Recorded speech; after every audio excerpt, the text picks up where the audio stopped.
Subhanallah, Subhanallah, Subhanallah, Subhanallah, Alhamdulillah, Alhamdulillah, Alhamdulillah, Alhamdulillah. Un recuerdo de que ese musulmán, solo Corán / Coranismo, y un repaso histórico del origen de Hadith. El Corán, en árabe, Al-Quraniyya, comprende puntos de vista de que la ley y la orientación islámica solo deben basarse en el Corán, oponiéndose así a la autoridad religiosa, la confiabilidad y / la autenticidad de la literatura hadith.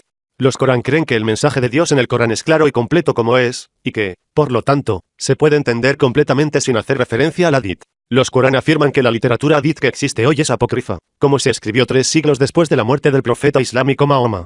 Por lo tanto, no puede tener el mismo estado que el Corán. En cuestiones de fe, jurisprudencia y legislación, los Corán difieren de al-Hadith, que hoy comprende a los sunitas y, en cierta medida, a los ibadis y chiitas, y que surgió por primera vez durante los siglos 2-3 islámico de la era islámica. Finales de los siglos 8 y 9, como un movimiento de eruditos hadices que consideraban que el Corán y los hadices eran la única autoridad legislativa en materia de derecho y credo. Corán solo, el Islam es similar a los movimientos en las religiones abrahámicas, como el movimiento caraíta en el judaísmo y la visión de la escritura de sola del cristianismo protestante.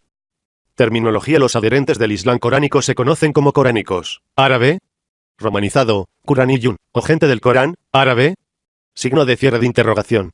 Romanizado, al-Qur'an. 4. Esto no debe confundirse con Al-Qur'an, que es una organización formada por Abdullah Chakr Alawi. Los coránicos también pueden referirse a sí mismos simplemente como musulmanes, presentadores o reformistas. Doctrina. Estos son los versos de Dios que te recitamos en verdad. Entonces, ¿en qué declaración, hadith, después de rechazar a Dios y sus versos van a creer?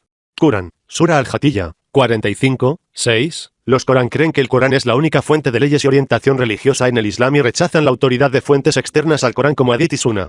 Y, citando, versos coránicos como 6, 38, 39 y 6, 114, 115, creen que el Corán es claro, completo y que puede entenderse completamente sin recurrir al hadith y la sunna.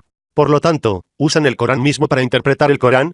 Un análisis literal y holístico del texto desde una perspectiva contemporánea y aplicando el principio exegético de Tafsir al-Qur'an bi al-Qur'an, explicando el Corán con el Corán, y la jurisprudencia principio al-Asl fi al-Kalam al-Haqiqa, la regla fundamental del habla es la literalidad, sin refractar ese uso del Corán a través de la lente de la historia y la tradición. Este método de interpretación del Corán es diferente del método preferido por la mayoría de los exégetas sunitas y chiitas, conocido como Tafsir bi al-Matur, interpretación del Corán con narraciones, es decir, hadices. A diferencia de los coránicos, los sunitas no creen que el Corán sea detallado. Ellos creen que el Corán necesita la sunna más de lo que la sunna necesita el Corán, ina el Qur'an awahu y la el sunna mina el sunna y la el Qur'an. Esta diferencia metodológica ha llevado a una considerable divergencia entre los coránicos y los sunitas y chiitas en materia de teología y derecho.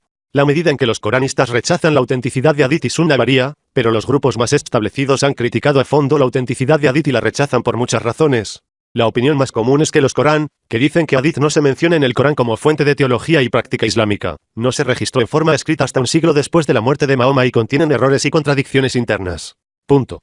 Historia. La ideología coránica se remonta a la época de Mahoma, que prohibió la escritura de hadices. Uno de los compañeros y sucesor de Muhammad, Umar, también prohibió la escritura de hadices y destruyó las colecciones existentes durante su gobierno como califa.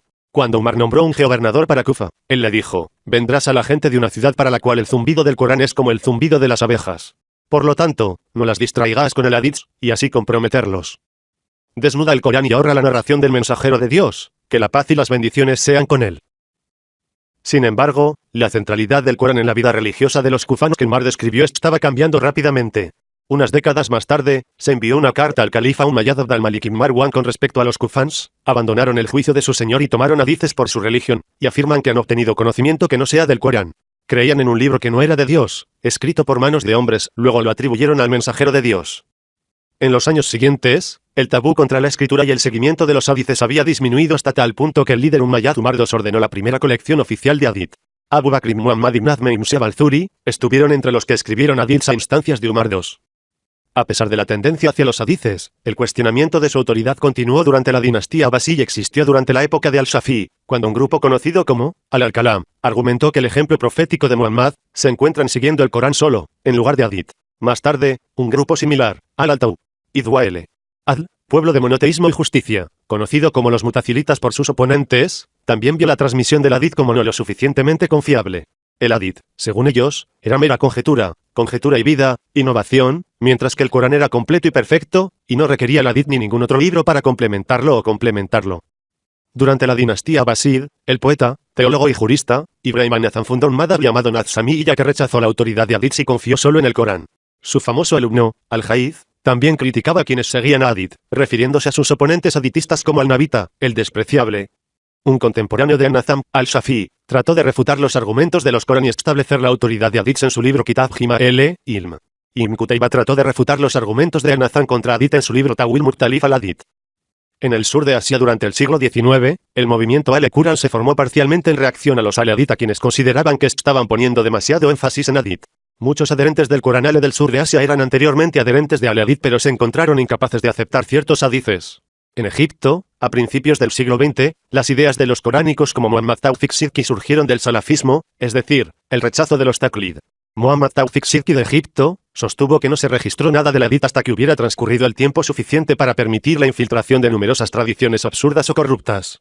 Muhammad Tawfiq Sidki escribió un artículo titulado Al-Islamu wa al-Quran Wada'u, Islam is the Quran alone, que apareció en la revista egipcia Al-Manar, que argumenta que el Corán es suficiente como guía, lo que es obligatorio para el hombre no va más allá del libro de Dios. Si algo más que el Corán hubiera sido necesario para la religión, señala Sidki, el profeta habría ordenado su registro por escrito, y Dios habría garantizado su preservación.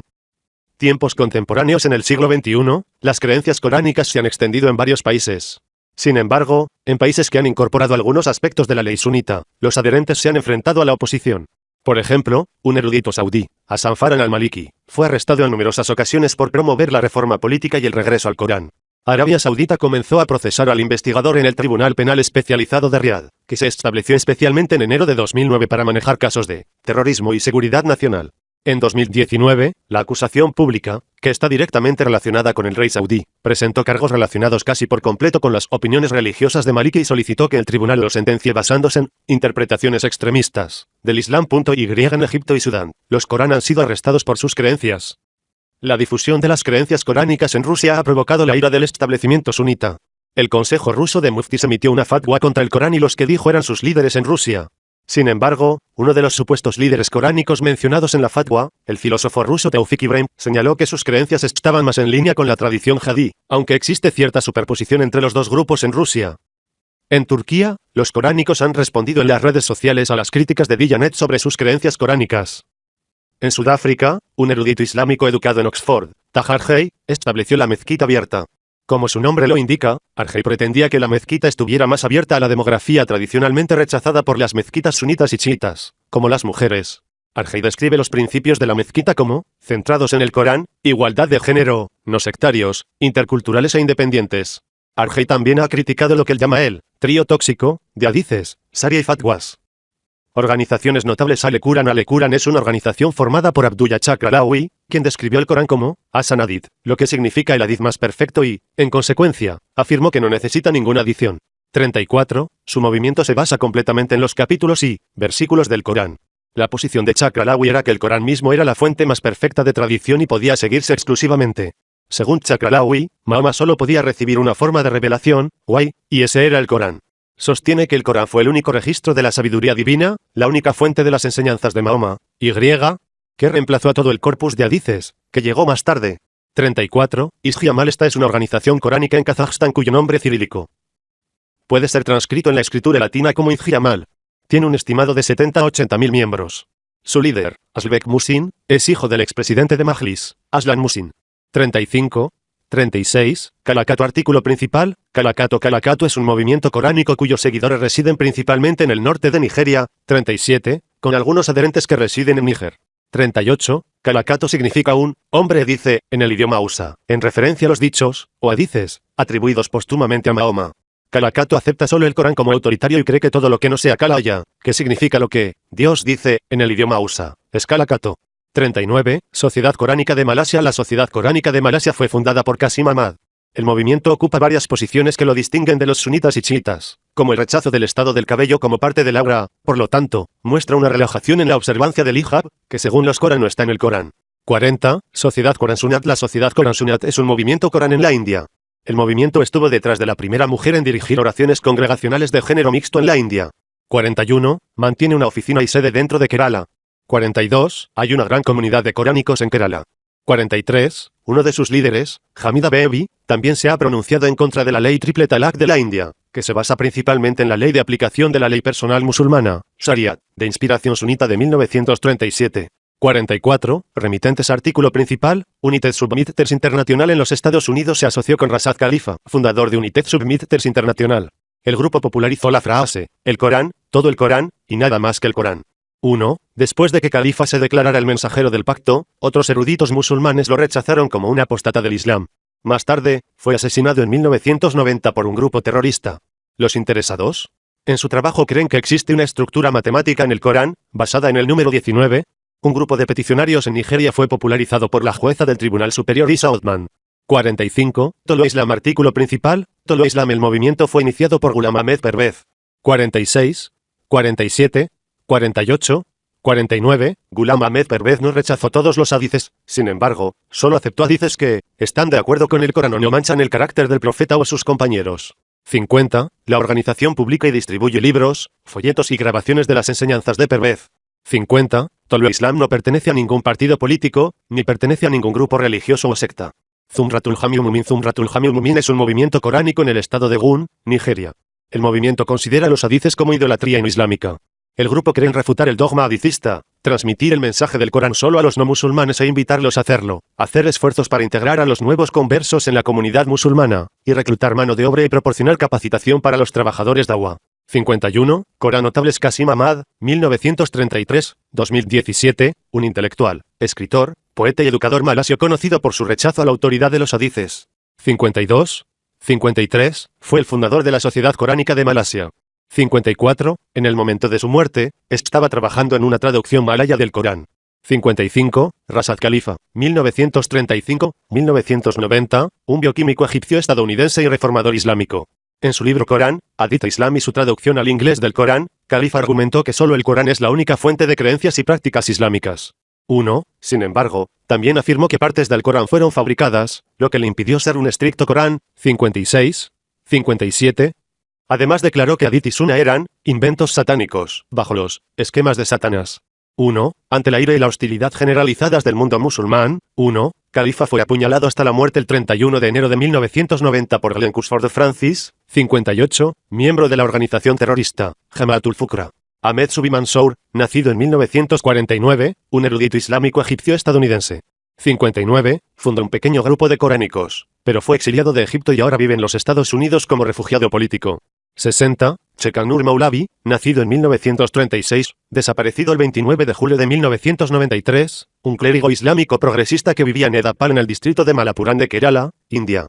Se destacó por su interpretación controvertida y poco convencional del Islam basada únicamente en el Corán. Desapareció el 29 de julio de 1993 en circunstancias misteriosas y ahora se cree que está muerto. 61. Ahmad Rashad, nacido en 1949, un comentarista deportivo estadounidense principalmente con NBC Sports y exjugador de fútbol profesional. Ahmad Rashad estudió el idioma árabe y el Corán con su mentor, el fallecido Rashad Khalifa. 62. 63.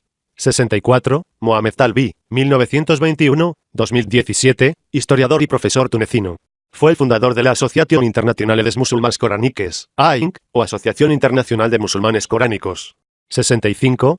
66. Edip Yukondieresiska SEL, nacido en 1957, filósofo kurdo estadounidense, abogado, defensor del Corán, autor de 19, La firma de Dios en la naturaleza y las escrituras, Manifiesto para la Reforma Islámica y coautor del Corán, una traducción reformista. Enseñó filosofía y lógica en Pima Community College y cursos de ética médica y derecho penal en Brown Mackie College. El verdadero Islam fue mal utilizado por Quraysh, la poderosa tribu del profeta Mahoma en la península arábiga. Quraysh usó el nombre del Islam para establecer su poderoso imperio, violando la naturaleza pacífica de la religión del Islam.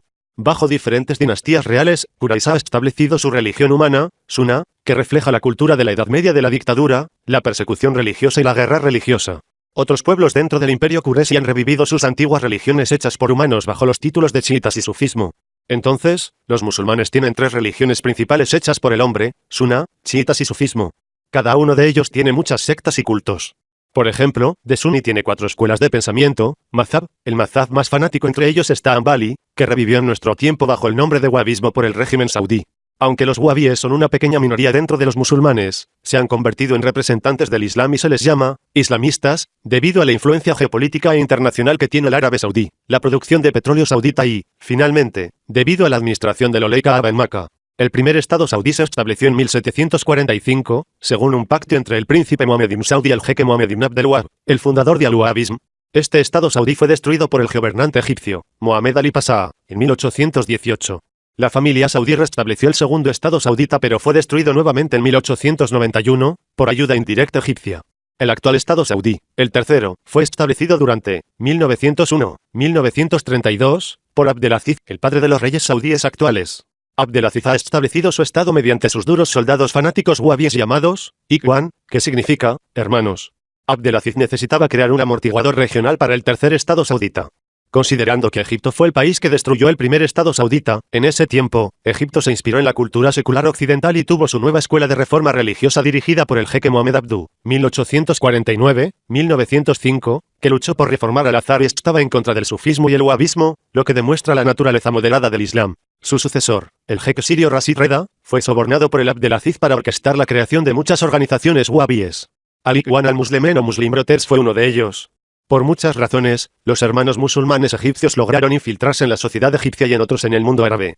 Su mayor éxito fue infiltrarse en el ejército egipcio y sus oficiales libres, que tomaron Egipto en 1952 por el liderazgo de Nasser. Los hermanos musulmanes se unieron a la alianza de Nasser, pero su relación empeoró con el tiempo. Intentaron asesinar a Nasser en 1954, pero él se libró de los encarcelados y torturó a muchos de ellos, mientras que algunos escaparon al reino de Arabia Saudita y fueron recibidos allí.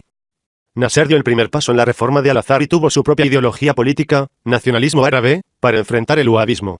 Nasser fue derrotado y su sucesor, Sadat, alió Egipto con el reino de Arabia Saudita e hizo que la educación, los medios y las mezquitas egipcias estuvieran en manos de wahabis. Como resultado, el Estado saudita invirtió en todos los aspectos religiosos de la vida en Egipto para convertir el Islam de los egipcios en wahabismo. El régimen militar egipcio necesita al hermano musulmán como excusa para permanecer en el poder y necesita el dinero saudí para financiar una economía corrupta. El wahabismo se convirtió en la religión práctica en Egipto desde la época de Mubarak. Desde la década de 1980, a los egipcios se les enseñó a creer en el wahabismo como el verdadero Islam. En este clima, establecí la tendencia coránica de enfrentar el wahabismo desde el Islam y revivir los valores islámicos abandonados de libertad de religión, libertad de expresión y pensamiento, justicia, tolerancia, hermandad y dignidad humanas y derechos humanos y democracia. Establecer la tendencia intelectual coránica es una historia de agonía y severa lucha pacífica contra la Universidad Al-Azhar. La Universidad Al-Azhar proporcionó una educación religiosa paralela a los musulmanes de Egipto y de todo el mundo. Además del plan de estudios de las escuelas públicas, los estudiantes también reciben clases religiosas en Hadith, Sharia y más. Los dictadores de Egipto y el régimen saudí. Mi lucha y persecución comenzaron dentro de Al-Azhar.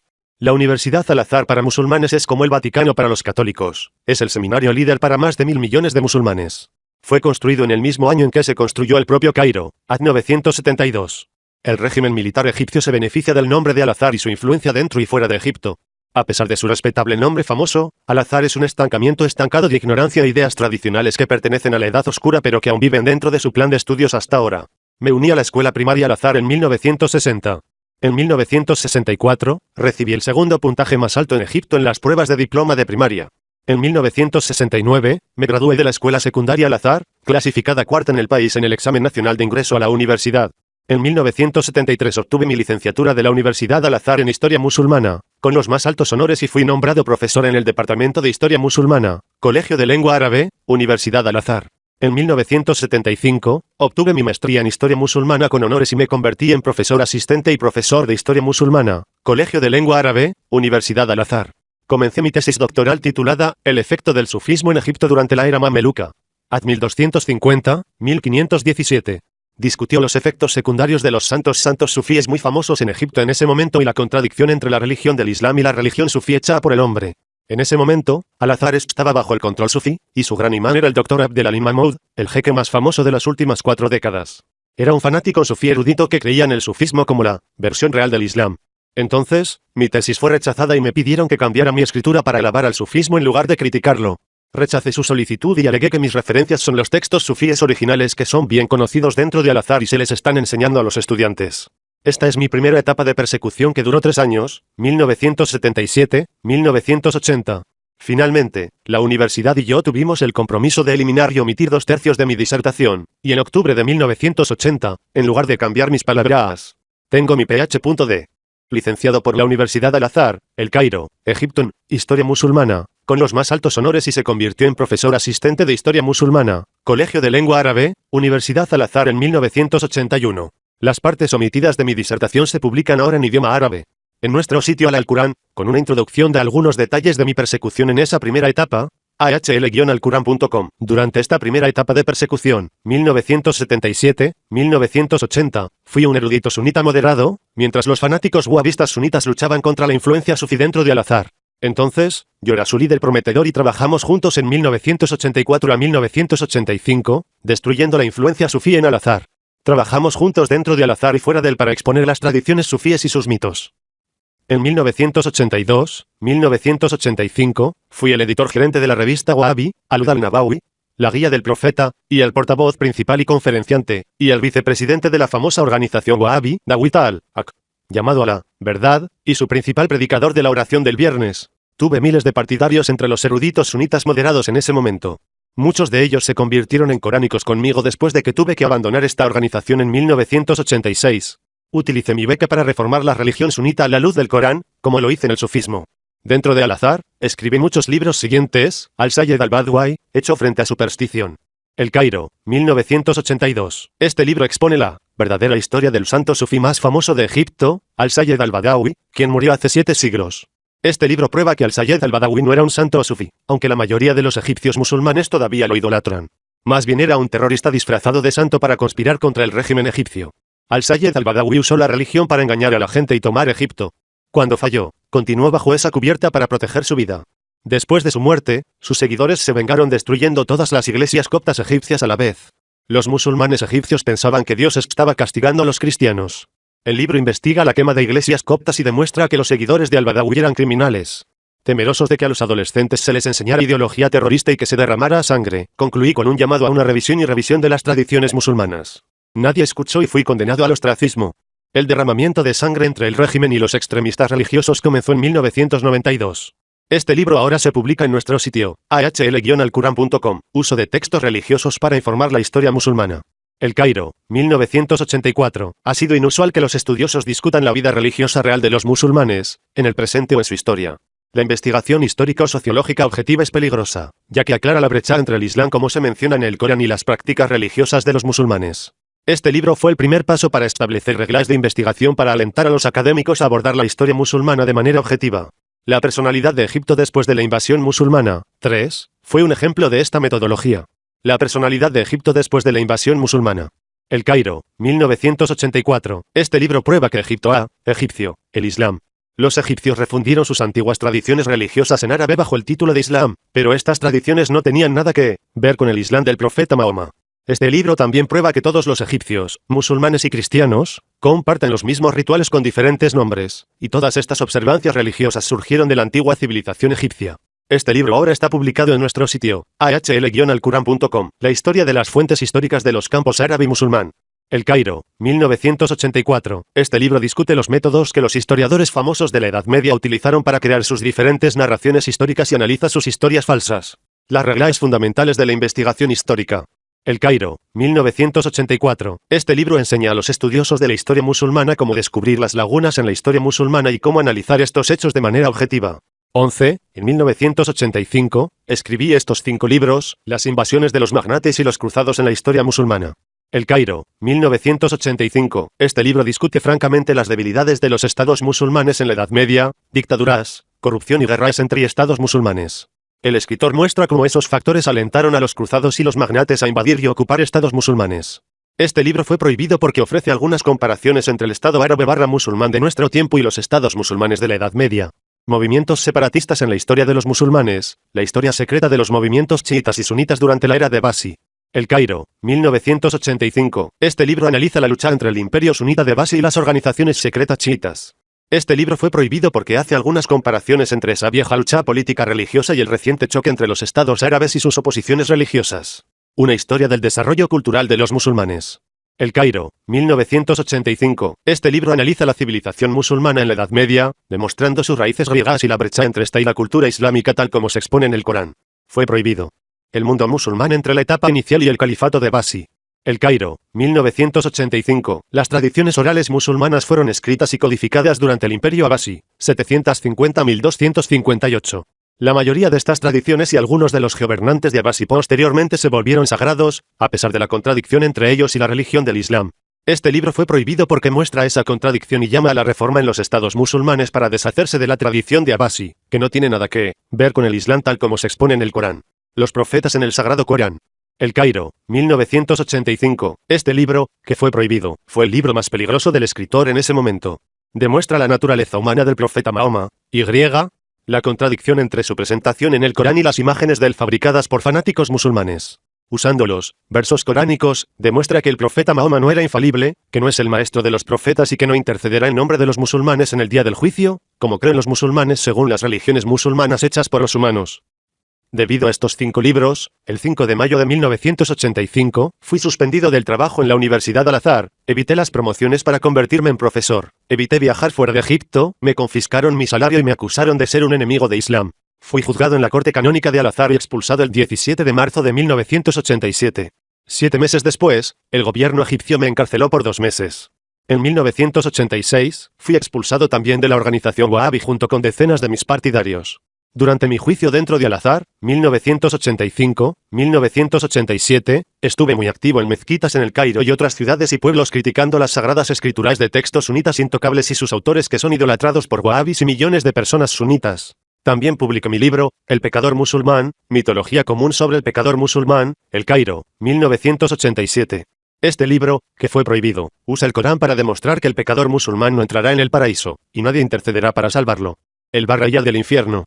Ahora está publicado en nuestro sitio, ahl-alquran.com. Mientras trabajaba en la reforma de la religión sunita echada por el hombre, 1982-1985, los agentes sauditas en Egipto trataron de sobornarme para que dejara de analizar su tradición sagrada sunita. Rechazando sus demandas, los sauditas usaron su influencia para presionar a Mubarak para que me castigara, así que fui juzgado dentro de Al-Azhar. Designaron al fanático wahhabi Sheikh Mohammed Sayed Tantawi para que encabezara mi juicio. En marzo de 1987, fui despedido de Al-Azhar, y más tarde, Sheikh Tantawi fue ascendido a Gran Mufti de Egipto el 28 de octubre de 1986. Sheikh Tantawi continuó su misión de perseguir a los Corán, y fue recompensado por ser el gran jeque de Al-Azhar el 10 y 27 de marzo de 1996. Murió en el estado de Arabia Saudita el 10 de marzo de 2010 después de una carrera vergonzosa de 25 años persiguiendo a los coránicos, 1985-2010. Durante su carrera, los coránicos sufrieron 4 oleadas de arresto. En noviembre de 1987, fui encarcelado con 62 de mis colegas. En esta primera ola de arrestos fuimos llamados los coranistas, oficialmente en la corte egipcia y también en los medios de comunicación egipcios. Todavía tenemos este título hasta ahora. Entre 1989 y 2001, fui famoso activista y erudito al mismo tiempo. Escribí aproximadamente 500 artículos en árabe. Los temas incluyeron la historia del wahhabismo en Arabia Saudita, una crítica de los conceptos de jihad, fanatismo y dictadura en el pensamiento musulmán, los derechos de las mujeres en el mundo musulmán, la reforma de la educación egipcia. Mis artículos fueron publicados en periódicos, revistas y publicaciones periódicas en Egipto y en el extranjero. Algunos de ellos fueron traducidos al inglés.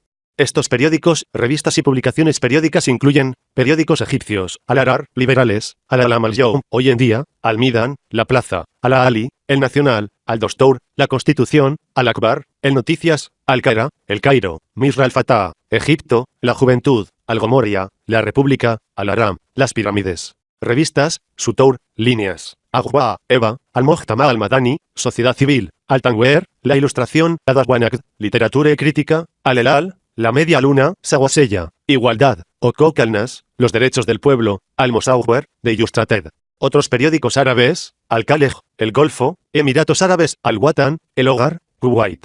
Como activista, en 1991-92, colaboré con el líder secular egipcio Farag Foda para establecer un nuevo partido político en Egipto, Al-Mustaqbal, el futuro. Imaginó un Estado democrático secular que proporciona libertades básicas de expresión y religión. El Dr. Foda fue asesinado en junio de 1992, según la Fatwa Wahhabi Azarian. En 1993, fui miembro actual, fundador, de la Sociedad Egipcia para la Ilustración y su secretario general, oficial ejecutivo, de 1993 a 1998. En 1993 a 2000, fui profesor visitante y consultor en asuntos religiosos y culturales durante varios años. Organizaciones seculares y democráticas con sede en Egipto, incluidas la Sociedad Internacional Ibn Khaldun, la Sociedad Egipcia para la Ilustración, la Hermandad Religiosa Internacional, el Grupo para la Democracia, la Organización Egipcia para los Derechos Humanos. En 1994 a 96, fui elegido miembro de la Junta de Síndicos de la Organización Egipcia de Derechos Humanos. Esta organización trabajó para proteger a los egipcios de los abusos de los derechos humanos del régimen de Mubarak y de los terroristas dentro y fuera del país. Entre 1994 a 1996, fui miembro fundador y consultor religioso del Movimiento Popular para enfrentar el terrorismo, El Cairo, Egipto. En 1996 a 2000, fui moderador del Fórum Semanal del Centro Ibn Khaldun, El Cairo, Egipto.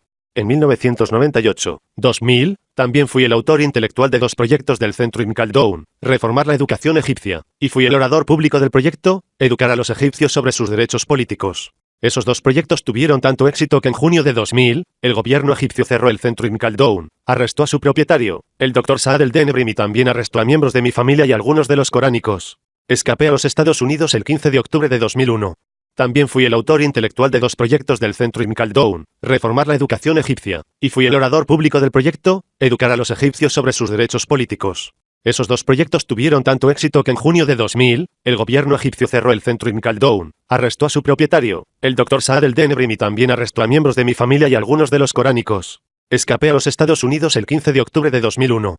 También fui el autor intelectual de 2 proyectos del Centro Ibn Khaldun, Reformar la Educación Egipcia, y fui el orador público del proyecto, Educar a los egipcios sobre sus derechos políticos. Esos 2 proyectos tuvieron tanto éxito que en junio de 2000, el gobierno egipcio cerró el Centro Ibn Khaldun, arrestó a su propietario, el Dr. Saad el-Denebrim, y también arrestó a miembros de mi familia y algunos de los coránicos. Escapé a los Estados Unidos el 15 de octubre de 2001. Saad el-Denebrim, y también arrestaron a miembros de mi familia y algunos de los coránicos. Escapé a los Estados Unidos el 15 de octubre de 2001. Saad el-Denebrim, y también arrestaron a miembros de mi familia y algunos de los coránicos. Escapé a los Estados Unidos el 15 de octubre de 2001.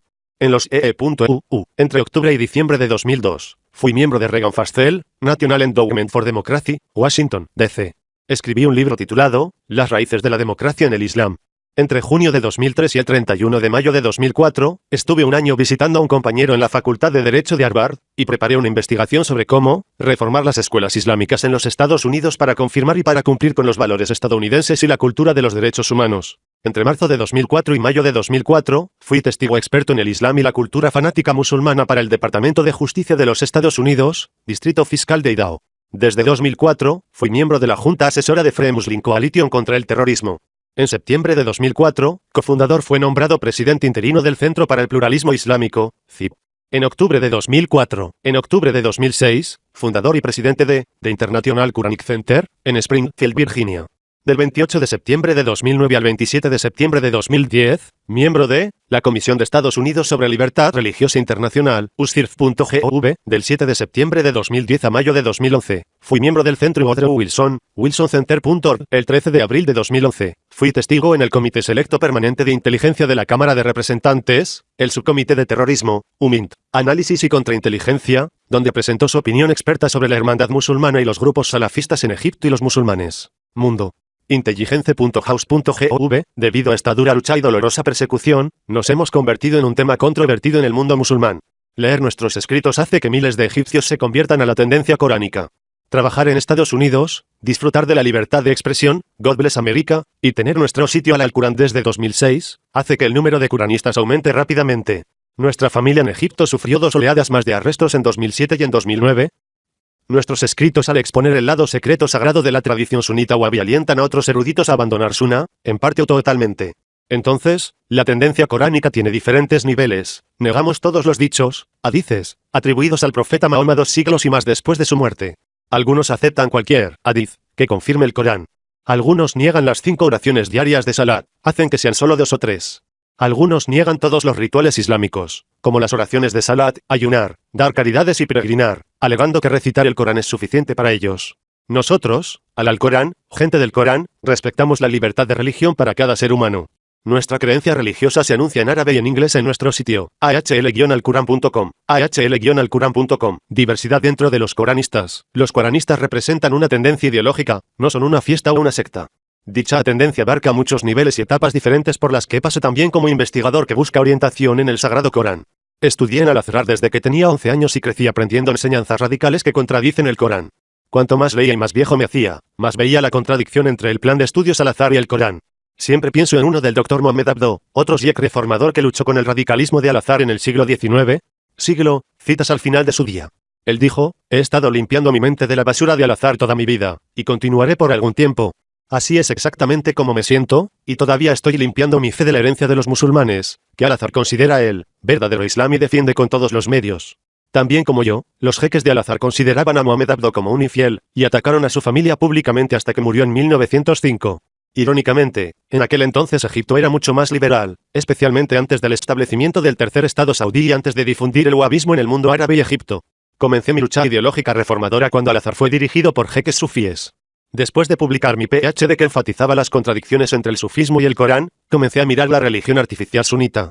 Así comenzó mi lucha contra el wahabismo, una pelea que todavía está en curso. Durante mi confrontación con los sufíes, era un sunita moderado que creía en el Corán, pero también creía en la existencia de hadices genuinos, dichos atribuidos al profeta más de 200 años después de su muerte. También solía considerar las invasiones emprendidas por los primeros califas como guerras santas islámicas. Mis escritos intentaron reformar a los sufíes y sunitas a través del Corán y el Hadith. Todavía critiqué el libro más sagrado de los sunitas, Hadith al-Bukhari, y discutí cuántos hadith se forjaron durante la era Mamluk en Egipto, 1250 a 1517, 700-1000 años después de la muerte del profeta. Mi metodología era comparar la tradición de Sudi con el Corán y lo que solía pensar que eran verdaderos hadices. Sin embargo, cambié esa metodología cuando publiqué mi PhD más tarde en ahl-alquran.com para usar solo el Corán. Comencé a creer solo en el Corán en 1990, y publiqué un libro titulado Solo el Corán. El libro causó una gran controversia, especialmente cuando discutí las invasiones cometidas en nombre del Islam por los primeros califas, y cómo contradice Islam. También comencé a creer que la verdadera shahada en el Islam es solo: testifico que no hay Dios sino Alá, en lugar de testifico que no hay Dios sino Alá y que Mohamed es su profeta. En resumen, comencé como investigador en el sufismo y descubrí cómo contradice el Islam. Luego me mudé a investigar la tradición sunita, y también descubrí cómo contradice el Islam. Lo mismo vale para los chiitas. Entonces me di cuenta de que el Corán es la única fuente de autoridad en el Islam, y establecí una metodología objetiva para comprender y contemplar los versos coránicos. La metodología depende principalmente de la comprensión del vocabulario coránico a través del Corán mismo mediante la recopilación de todos los versos que discuten un tema determinado y luego analizan los diferentes versos que discuten dicho tema para alcanzar la posición coránica general sobre el tema. Durante mi viaje de comprensión del Islam, muchas universidades me acompañaron y muchas me dejaron. Con cada evolución que paso, ya sea de sufía sunita, o de sunita Corán, algunos amigos me dejan y más se unen. Trabajar para el Centro Ibn Khaldun para estudios del desarrollo y moderar el foro semanal del centro también ayudó a aumentar el número de coránicos. Sin embargo, los continuos ataques en los medios de comunicación por Salafi y el jeque de los hermanos musulmanes fueron el factor más importante en la difusión de la visión coránica, y cada vez más musulmanes en Egipto y el mundo árabe comenzaron a aprender sobre la nueva tendencia de los coránicos. No elegimos el nombre de coranistas, sino que lo llamamos la seguridad del Estado y sus medios de comunicación. No nos importa el nombre, aunque preferiría que me llamara la gente del Corán, que es el significado de nuestro sitio web, www.ahl-alquran.com. Esta etapa terminó con mi asilo en los Estados Unidos después de que el gobierno de Mubarak cerró el Centro Ibn Khaldun. Después de establecerme en los Estados Unidos, comencé a escribir en sitios web árabes famosos como arabtimes.com, civildialogueawar.org y metransparent.com. En 2006, publiqué nuestro sitio web, ahl-alquran.com, y continué publicando también en Civil Dialogue. Usando Internet para difundir nuestra comprensión del Islam, los Corán se convirtieron en una escuela de pensamiento global con seguidores musulmanes de todos los continentes. También alentamos a muchos musulmanes moderados a repensar la tradición de los musulmanes que contradice las enseñanzas pacíficas del Corán. En la década de 1990, tal tradición era tan sagrada que la mayoría de los musulmanes se abstuvieron de cuestionarla por temor a las fatwas de los radicales y la influencia de los medios. Actualmente, los argumentos y opiniones de los coranistas son utilizados por musulmanes y no musulmanes para cuestionar la autoridad de los salafistas y otros radicales. Nuestro sitio web creció en éxitos, y muchos escritores nuevos se unieron de todo el mundo. No todos los coránicos son iguales. A veces tenemos opiniones diferentes, pero estamos de acuerdo en que el Corán es la única fuente de autoridad en el Islam. El sitio web atrajo a muchos musulmanes a contemplar el Corán, y actualmente es un marco sobresaliente para que los académicos intercambien ideas e interpretación y las discutan con sus compañeros coránicos.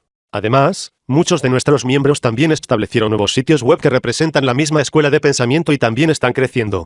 Todos los días, estamos llegando a nuevos musulmanes y ellos encuentran en nuestros puntos de vista una versión del Islam que es moderada y no contradicen las verdades universales de los derechos humanos, la paz y la tolerancia, mientras que al mismo tiempo esta versión es verdadera para el Corán y el verdadero Sunna del profeta.